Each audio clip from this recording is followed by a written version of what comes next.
Right. And then we will go live on the stream.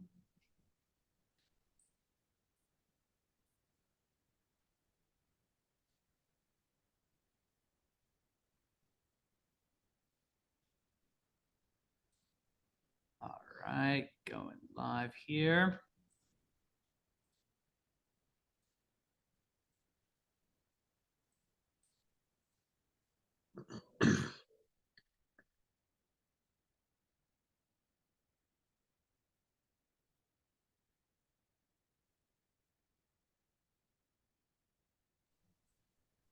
All right. We are live. Welcome, welcome, welcome everyone to the Power of One Degree. This is Jonathan Romero. I'm your host. I am certainly not the only one putting this whole thing together. However, I am just so honored that you would join us. If you recall, we're doing the Power of One Degree, and the Power of One Degree is simply an opportunity to highlight some of the people that we've pulled together that are really just crushing it in life, right? Not even just in business, not even just in what they're doing, but just in life in general. And none of this would be possible without the help of our team. And so just a big shout out to our team here at Movement Bank. I've got, let me get you guys connected with them. Oh, I can't see because here it is. There we go. All right, double screen. We have everyone here on our team. So be sure to thank a fellow loan officer who invited you to the Power of One Degree. This has been exciting. This is week 3. And oh man, week 3 is not going to disappoint. We have Mr. Ruvell Martin in the house, and I can't wait to introduce him and share a little bit more about him. But everyone here has played an intricate role in pulling together some great speakers and getting a lineup for you that you guys would certainly be proud of. And so I'm just excited to also have an opportunity to join in with you. You might still be wondering if this is your first week joining us, welcome. Let me tell you, you don't have to, it's not going to build on each other, but you certainly have the opportunity to check out our Facebook page. All of our previous week's recordings are on there, as well as kind of just a foundational powwow that I had with the entire team on what the 5 principles of stratospheric success look like and what they are and what they mean to each one of us. And you might be thinking, what in the world is it? What is this Power of One Degree? Well, what if I told you that highly successful people don't do 10x more the amount of work? They don't do that much more work than their peers. They simply implement a 1 degree shift in their approach, which ends up yielding 10x or 20 or 100x the return and the results, right? You would say, well, Jonathan, what is that 1 degree? I've got to know it. And that's what we've been talking about. We started in week 1 with a principle of value. We moved on to week 2 with the principle of compensation. And today we have the principle of influence, which I'm excited to get into. But buckle up, because week 3, we're going to dive into this, and it's all based on our Go Giver Proven model. You're going to receive applicable principles to build a framework of service, of value, and authenticity in your business, and hear from other top producers who are just doing really well and leading with these principles in their respective industries. So again, week 1, we heard from Amay Dodson talking about the law of value, building the muscle of saying yes. That was incredibly impactful. If you haven't checked out the replay, make sure you do. And then last week, we had the law of compensation with Mr. Mark Sr., who, man, just really kind of honed in on it. And I think if I were going to sum it up, I think I had the benefit of hearing one of the mic drop moments that he gave us last week. I heard this about 15, almost 20 years ago, actually, sitting in his desk at work. And he says, you've got to define success. What is your definition of success? And as a young 21, 22-year-old, that just landed like such a weighty message. And it's created this path for me ever since that I'm incredibly grateful for. You've got to go back and watch Mark Mason Sr. last week on the week of compensation. But today we have week 3. We've got the law of influence, and I have Mr. Ruvell Martin with us today. I'm going to brag on Ruvell for a while because I've had the pleasure of just watching him from afar, and then more recently being really ingrained in relationship with him. And it's just been such an honor just to see how he operates and how he flows. But Ruvell is a former NFL professional athlete, played in the NFL for 8 years, retired, and then actually went back to coach in the most competitive, right? The most elite environment that we can imagine in professional sports, and was sought after to lead those guys, which is just incredible in and of itself. And through that, also developed a passion and an interest in real estate. So first off, starting off as a real estate investor himself, and then growing and growing and growing, and just walking into these opportunities where today he's owner of one of the fastest growing real estate firms in the Carolinas, with offices here in Charlotte, as well as in Raleigh, and with more than 375 agents that he has the honor and the pleasure of leading. And so, Ruvell, welcome to the Power of One Degree, my friend. Thank you, Jonathan. I appreciate it, man. I'm excited to be here. I'm excited to spend time with you as always, and hopefully we can bring some value today. Man, dude, you've been bringing value to life since like day one, right? I mean, when you think of people that have reached the pinnacle of the success of becoming an NFL athlete, a professional athlete in any sport, but really the NFL, I mean, that's a grueling sport. You can easily be riddled with injury or something that could just derail that entire path. But man, you got there. And so I just want to hear a little bit, if you like take us way back to the beginning, man, what are some of these foundational habits or disciplines that you built over time that played a role into you hitting the big stage? Yeah, I think initially, for me, I think there's this motivation that I always had and developed from a young child, to growing up, teenager and adult, that I really wanted to do, just really maximize my opportunity, my potential in my life as much as I possibly could. I feel like I always had that motivation. I always wanted more, and I think too, for whatever reason, I was naturally inclined to surround myself by the people that I wanted to be most like. So if I wanted to do something, I was probably going to hang out with whoever was doing it. And so, yeah, from the younger years, I mean, I remember I wanted to do better at football and get better at football. So I hung out with the guy that was psycho crazy and wanted to lift weights every single day. Well, he all of a sudden became my friend because I wasn't going to do it on my own. Just you leave me up to my own devices, I'm probably not going to choose that. So I became friends with him. So he's calling me all the time, hey, let's go to the gym, let's work out. And so I was naturally inclined to do that. And as far as the football path goes, man, it just continued to grow for me. It was something that never shut off. I started when I was 6, and played all the way until I was 30. And yeah, it wasn't really expected. I don't think I ever had this like realistic dream of being in the NFL, because I went to a small high school, I went to a small college, I wasn't drafted into the NFL. So it's not like you take the route where everyone's telling you this is something that you're going to do and you're going to accomplish. So um, it was somewhat of a surprise that I just kept on going. But I mean, I never gave up, and I just kept fighting until I finally succeeded with obviously lots of struggles along the way. But yeah, I made it 8 years. I bet, man. You said something that just resonated with me there, a lot, actually, but more specifically, you wanted to maximize life, right? Like there was just something in you that you're like, this is an opportunity and it is whatever you're going to make of it. And so I think there's just some incredible insight there and some encouragement that, we are all given so much opportunity, and it really is just a series of decisions that you're going to make intentionally day after day. We were talking last week about how the majority of people, the average number of thoughts that most people have are 85,000 thoughts per day.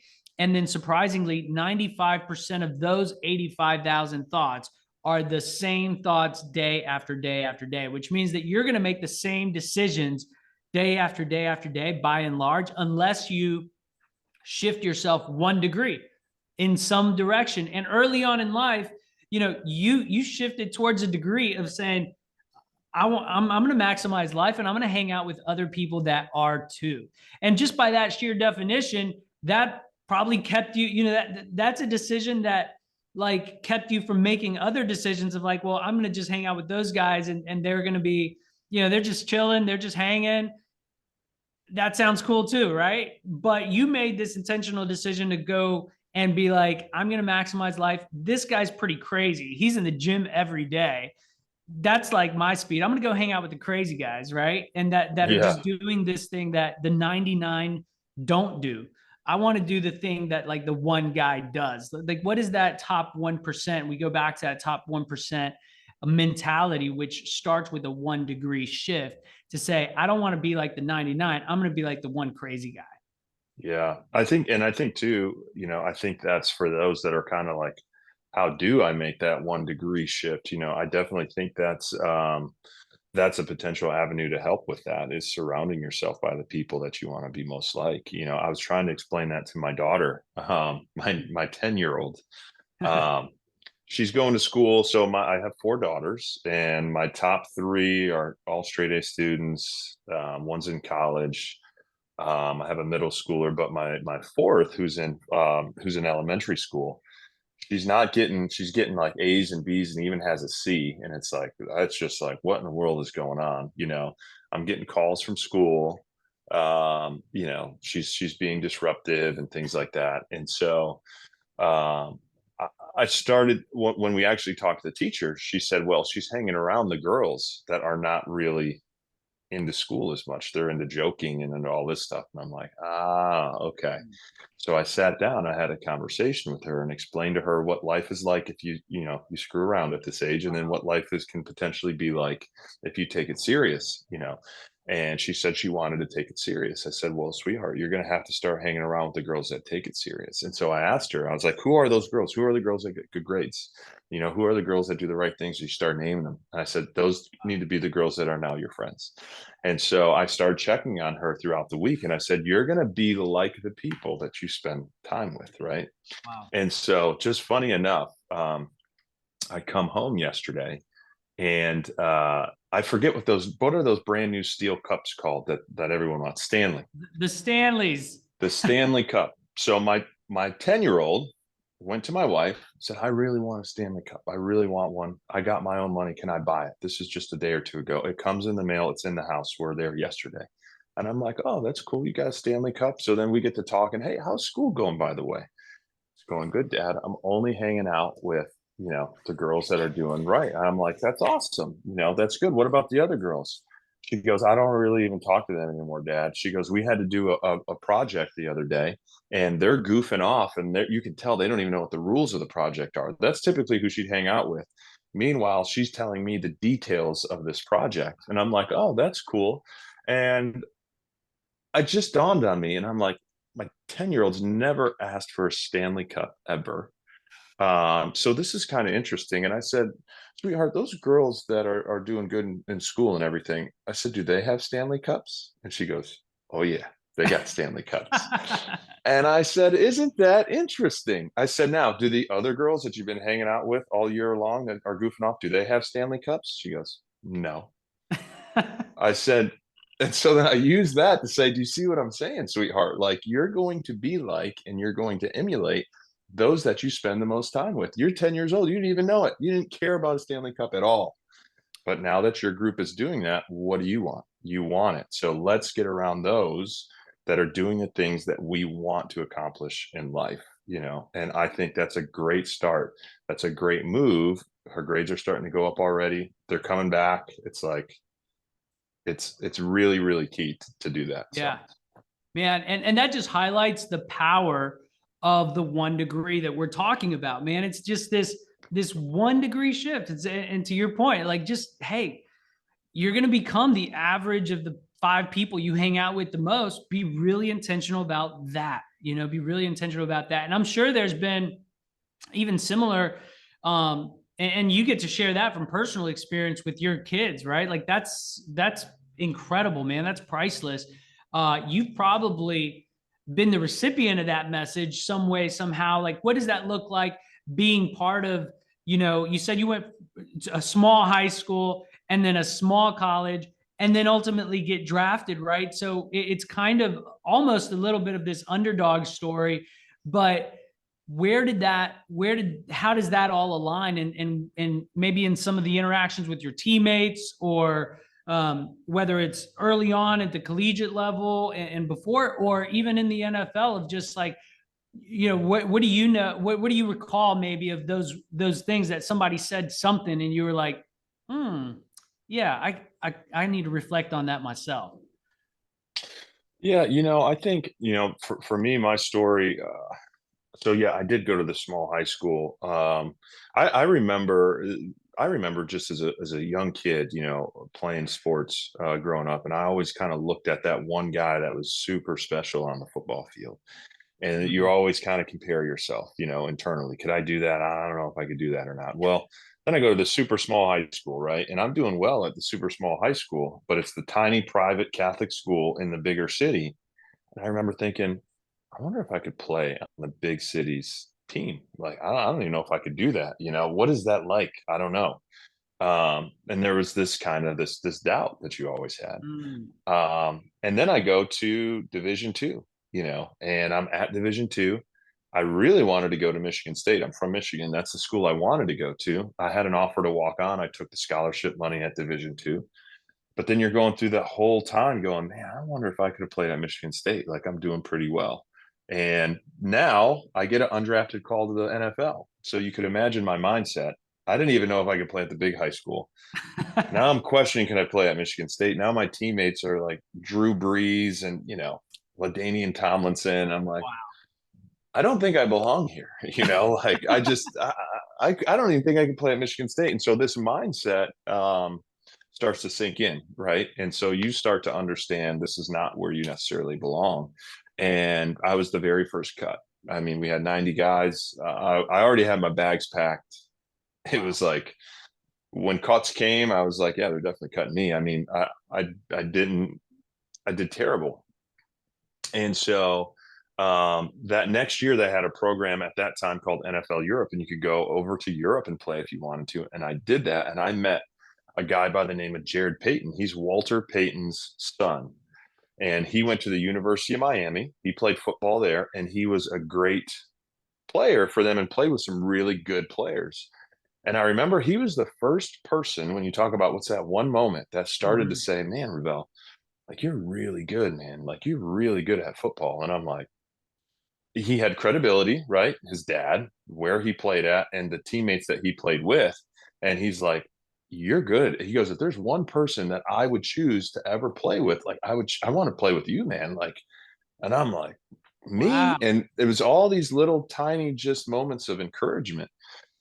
And I could slowly see myself starting to believe. It's like, wow, maybe I am supposed to be here. Maybe I can play against the guy that went to Florida State. Maybe I can play against the guy that went to Notre Dame. Because at the time I was like, I can't play against this guy. Like, he played at these crazy places.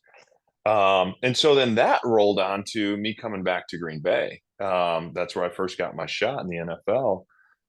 So now I am in my second year, and I am on practice squad, and I just have this internal belief, where it's like, I can do this. You know what? I can do this. No matter what happens, like, I can do this.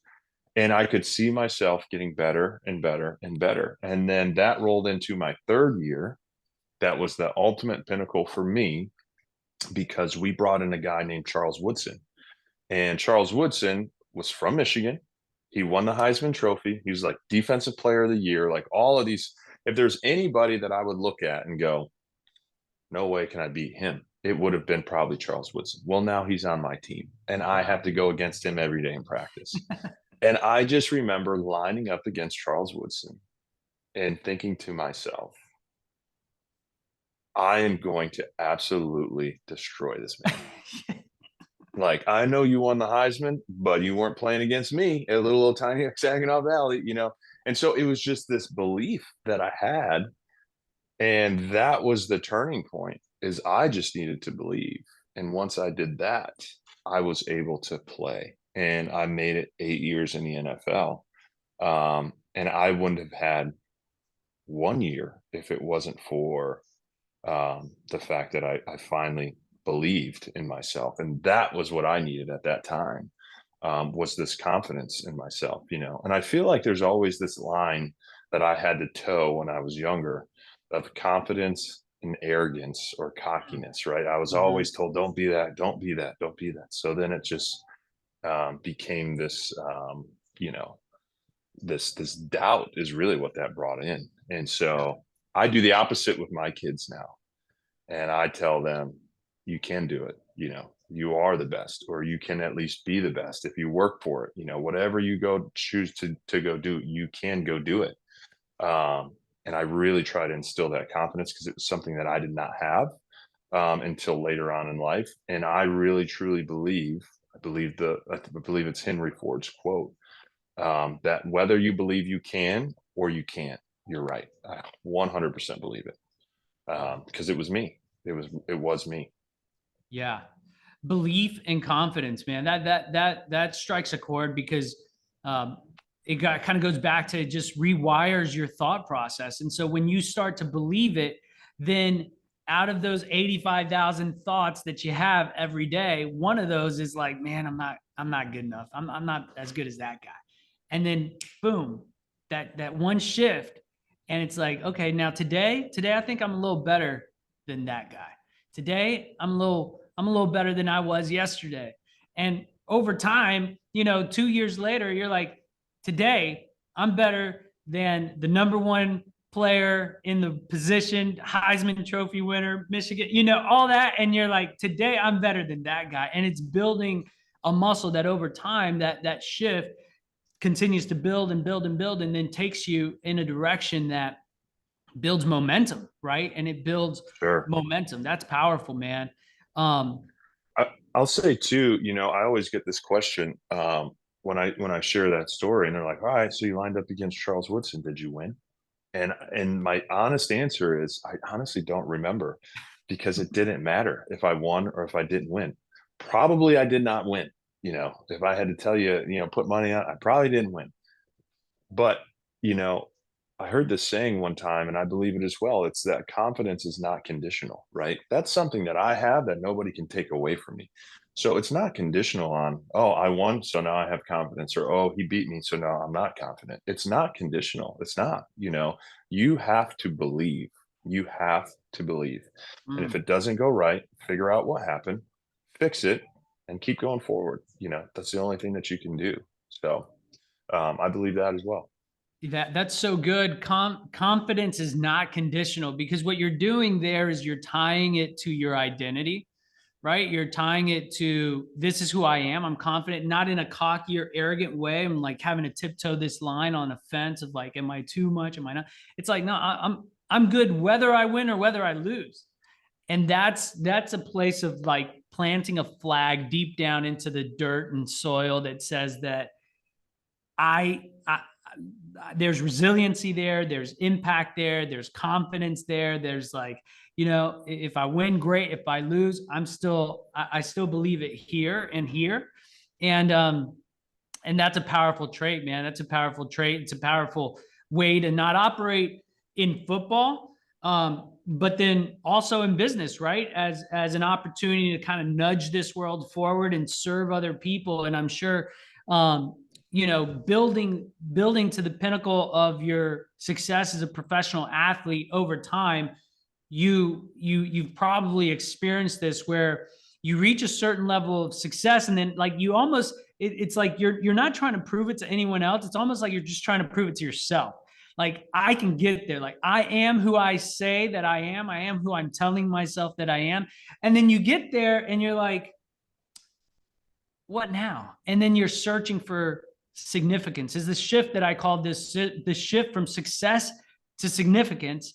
And then you're seeking to be like, well, man, how do I help others achieve this incredible feat that I've had to master, both mentally, both physically, both naturally, but all this stuff that you've been working on over the years, which a lot of that conversation just happens right in between those 2 years. And how can I help others now that I've blazed this trail? How can I help others achieve the same thing? And so tell me a little bit about your transition out of football and like when you were seeking to like get into something and how that's bled into being able to help others and just kind of build significance. Yeah, so my transition out of football, I went right into real estate. I started real estate on the investment side in the Carolinas, primarily in South Carolina. I befriended a guy that um, he wanted to hear Brett Favre stories, and I wanted to learn about flipping houses. So It's a good trade, man. we were a match made in heaven, you know. So we hung out for a while, and he showed me he showed me the ropes, and so I did that for quite some time. And then yeah, I got my real estate license and started in residential or general brokerage on the residential side. And then I started a real estate team. So I think that's kind of the point where it was like, all right, I'm seasoned enough in life and football and real estate to really try and help other people. And that's when I feel like that branch of exactly what you're saying started to hit, where it's like, all right, now it's time to help the next person. And my real estate team, we had some success, but just as we were starting to take off, the opportunity to come back and coach, it just kept knocking on my door, kept knocking on my door. One of my really good friends from college is the head coach of the Green Bay Packers, Matt LaFleur. And when he got that job, he was like, hey man, like, you got to come, you know? And so I did. And what was so cool about that was exactly what you said. Now I am done with the NFL. I've had success outside of the NFL. Now I get to go back in that locker room and talk to kids that were in my exact same spot. You know, Wow. they're doubting themselves, right? They're not quite sure, can they do it? They're not quite sure if they can do it on the football field, can they do it outside of the football field? So I just got to speak life to those guys for 2 years, and I absolutely loved it. And it was this space of exactly what you started talking about, where it's has nothing to do with me. It has nothing to do with my success. It's who can I help along the way. And there was a major shift, but it was a lot of fun to be in that space. And now I get to do that with my group of agents here at Costello as well. That's so good, man. You know, I was just on the phone this morning with a great business leader. Has thousands of employees, and just kind of that message of doubt still rings true. It's like, man, every now and then, like, yeah, we're accomplishing all these great things, we're doing so. He's like, but every now and then, I'm just asking myself, like, is this all even worth it? Am I even making a difference? Um, and I think it's so difficult to get to see the progress. When you're walking through the forest, what is it? You can't see the forest through the trees, right? You can't see the progress, but every day you're just inching forward. You're inching forward a little bit more and more. And I think about that journey for you, that you went through the forest, came out, stood at the top, you got to see the big landscape and see what it's all about, and then to go back and just share your experience, and just to share your not only just your journey of that belief and that confidence and like the execution on the field, but coming out of the marketplace to come back into the locker room, and then just like, man, look, like, guys, there's going to come a day when you got to walk out of this locker room, right? And so then I'm sure you had opportunities to just also bake into the technical piece of football a lot of the value sets of just of life and what that looks like after college, and kind of carrying that same significance message, back into the locker room, I'm sure, right? 100%. Yeah, they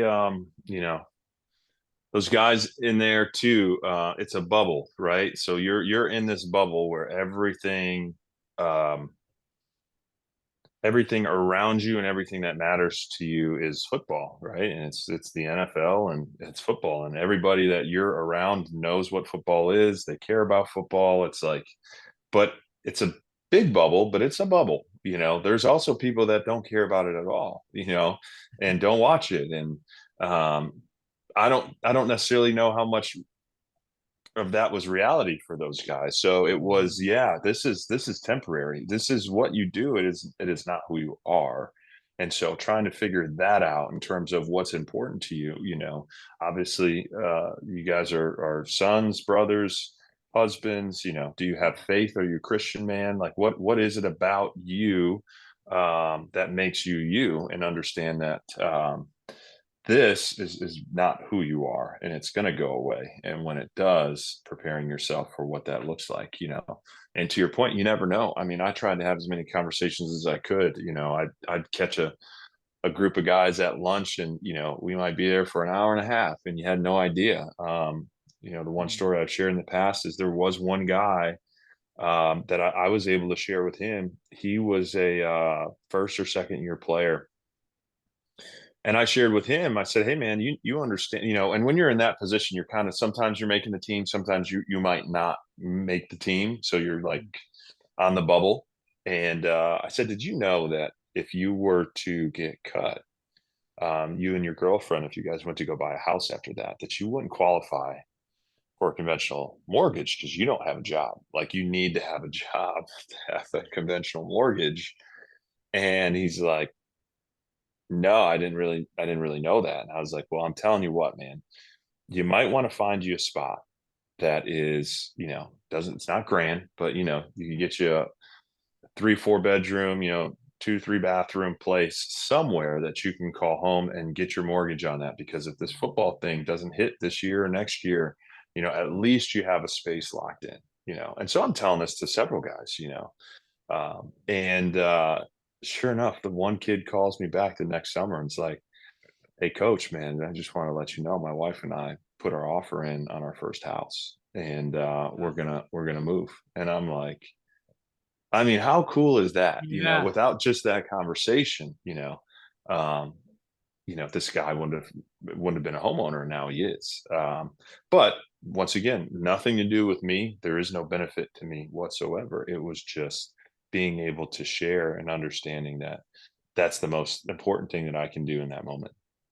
That's so good, man. And that highlights the principle of influence, which is your influence is determined by how abundantly you place other people's interests first, right? And in today's world, um, you know, the unfortunate reality of a lot of the marketplace interaction that we see in business is that client, that person, that's a means to an end, right? Like that's going to be another transaction. It's going to be another contract. It's going to be another, deal that we can close or whatever. And there's this lack of genuine relationship that takes place because in the middle of that, it's like, I actually need you to be able to accomplish my goals.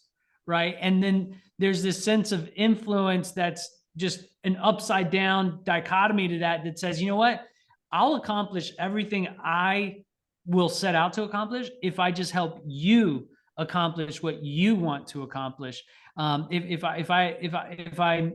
I'm putting your interest before mine, everything that I need is going to fall into place, and I'm confident of that. And so, yeah, man, that's such a great example of just sharing a little bit about how, hey, after all this is said and done, here's some other tidbits that you want to prepare for and be ready for. And it's not even in your job description, but it's adding value outside of that, and you start to see the reciprocity over time.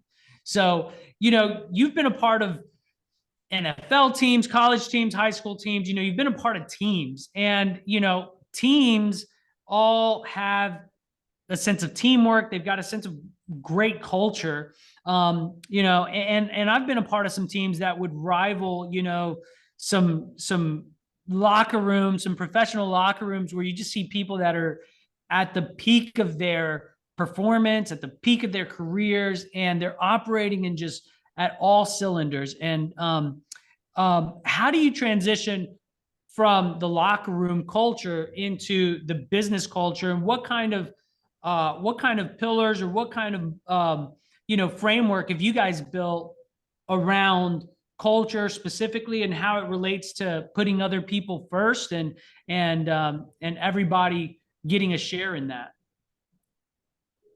Yeah, I mean, well, I can say here at Costello, our mantra is winning together. We really truly believe that we can accomplish more by helping others. And it's kind of what the real estate general brokerage space is, right? It's helping others achieve their goals in real estate, helping agents get there, helping them succeed. And from the team space, I think we have an awesome team. Our mission statement is to inspire those to to grow and create wealth. And so the thought is we want to help others achieve what they need to achieve. And we understand that that's what's going to ultimately lead to our success in our company. And it's been great. We have some lead opportunities for agents now. That has been, I mean, I tell you what, when you bring a newbie agent on and they're like, where's my business going to come from? And you get them started, or an agent that's been in the business for 2 to 3 years and hasn't really done a whole lot, and then you start to get them rolling. It is an unbelievable feeling of gratification to see those that are succeeding and knowing that you've had a positive impact on them, changing their lives, and moving their lives in a direction for success. It's been really, really cool. It's been really, really fun. And ultimately, like you said, it's by putting them first, putting them and their needs first. That's how you're going to succeed, especially in this particular business. Nobody cares about the brokerage, right? Nobody's like, man, how can I help the brokerage? That comes naturally by the brokerage helping others. That's not this natural space. But to your point, when you help others first, it does come back to you. I tried to take that mentality when I got back. I tried to get, and I did this for a while. I tried to get former professional athletes that I knew in this area, and I would do a lunch once a month with the guys, and we'd sit down and we would it was a space to explain what is it that you do. And the whole time people are talking about what they have going on right now in life. I'm like, man, how can I provide value to these people? How can I provide value to these people?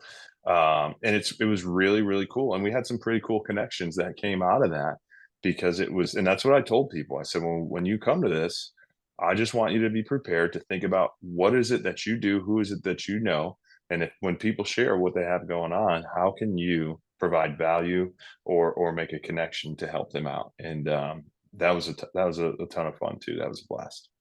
Man, that's so good. And it just highlights again, it's, in today's age of like the social media influencer, right? It's, I think the word influence kind of gets diluted a little bit. Like we lose the understanding of what it truly means to have influence, to be able to leverage influence.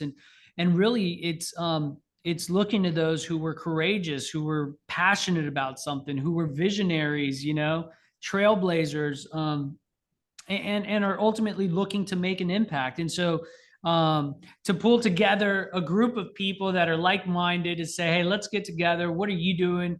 What are you good at in your world right now? How can you help nudge this forward? And then, everybody building a groundswell of a collective effort to say, let's go ahead and together, all hitch our wagons to this and get behind it.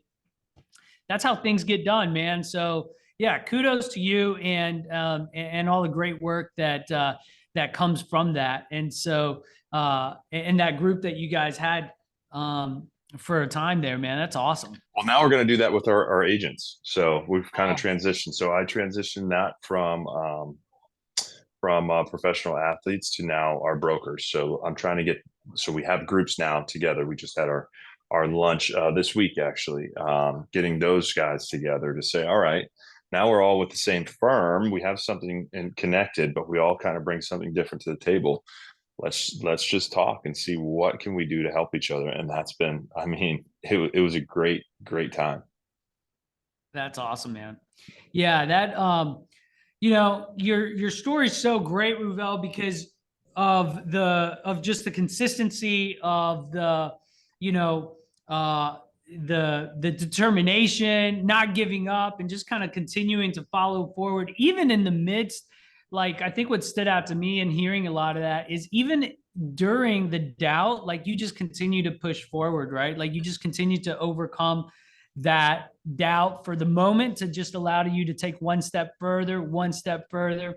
Um, and just to, like, when I think about football, I feel like you could literally lay an entire business plan over the game of football in some way, shape, or form, and you can apply the game of football to any business strategy under the sun. It's just like it's the perfect marriage in so many ways.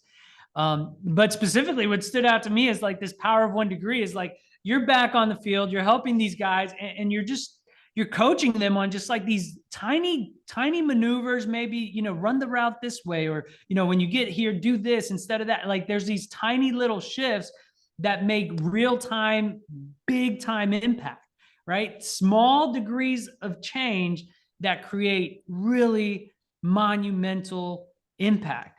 And then to see how you're bringing that back to the marketplace and doing it through real estate and, close to 400 agents that you get to serve and lead and develop, and through your teams, also showing them, hey, in the marketplace, here's this one way to do it a little differently. And I love what you were sharing about winning together, and just the camaraderie, the culture that builds, that says, hey, if everyone's winning,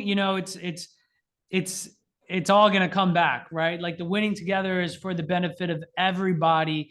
That we make sure our clients are winning, we make sure that everybody's winning in the transaction, so that over time, what is it? Inspire to build wealth. It's empower those that are committed to excellence and inspire them to grow and create wealth. And I love it. Yes. I love it. Well, brother, what finishing thoughts here as we wrap do you have for some young, inspiring entrepreneurs or people in the marketplace that are looking to achieve, the top level of success, just like you've done in professional sports, and now you're exemplifying that in the professional world, in the marketplace? What would you tell them that they can, and right now, as I'm asking you, the one thing that comes to mind too, I'm like thinking of what you're just sharing with your 10-year-old too. And I'm like, there's so many good nuggets that you've shared already, but if there was one message that you want to leave behind for him, man, what would that be? Yeah, I think there's a ton of opportunity out there right now, in the real estate world, in the workplace. There is a ton of opportunity, and there's a ton of resources that we all have at our fingertips to learn more about those types of opportunities. And I think it's just the confidence piece, believe in yourself, believe that it can be done, and put in the work. I honestly believe if I work my tail off at something, there's not many things that I can't do. It's, are you willing to put in the work? Are you willing to put in that commitment, understanding that if you put that commitment in, there's a potential that you might fail, but are you okay with that? Are you okay with understanding that even if I fail, I've learned all of these things along the way that's going to decrease the likelihood that I fail again?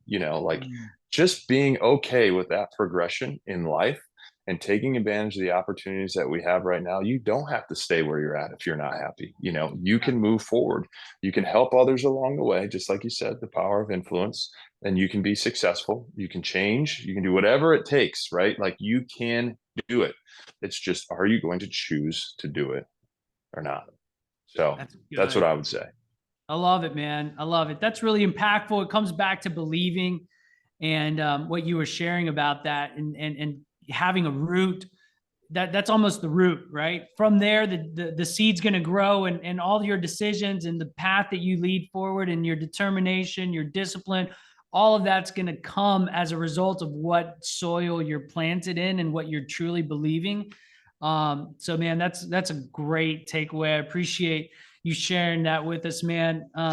Thank you for joining us today, Ruvell Martin. I'm Absolutely. so honored, man, that you would come on and just join us for the Power of One Degree, this one time, 1 month, just kind of showcase here that we're doing in this month of February. Did you know there were 5 Thursdays this month in February? How is that even possible? How could you squeeze 5 weeks out of a February? I thought it was the shortest month, but happens once every 26 years. The last time this happened was 1996. We got 5 Thursdays. So I thought, man, what a great opportunity to share these 5 principles that are just foundational here on our team. And we want to share it with all of our clients and all of our sphere of network. Just to highlight again, our team, I'm so grateful for everyone here, all of our loan officers, all of our team here at Movement Bank that have helped put this together. Again, reach out to them, thank them for inviting you, let them know how much you're enjoying the Power of One Degree. And certainly, that we're here for you to help out any way we can. As we wrap up, we do have next week coming up is the Law of Authenticity. And we have U.S. Senator Tim Scott joining us live to next Thursday at 10:30 a.m. to share on his journey, Law of Authenticity. Surely don't want to miss that. And again, if you haven't been able to catch the previous ones, you can catch them on our Facebook page, which I think we're just going to have to create a YouTube channel or something and just post these on here because they are so good. Ruvell, thank you, man, for dropping some nuggets today. It was amazing. This is one that I'm going to go back to and listen next time I'm on my Peloton or out for a run, just as an inspiration, man. So I just appreciate you joining us. And again, thank you to everyone who joined us today. And we look forward to seeing you next week on the Power of One Degree next Thursday at 10:30. Thanks, Jonathan. Appreciate it. Absolutely, brother. Talk to you soon. Yeah.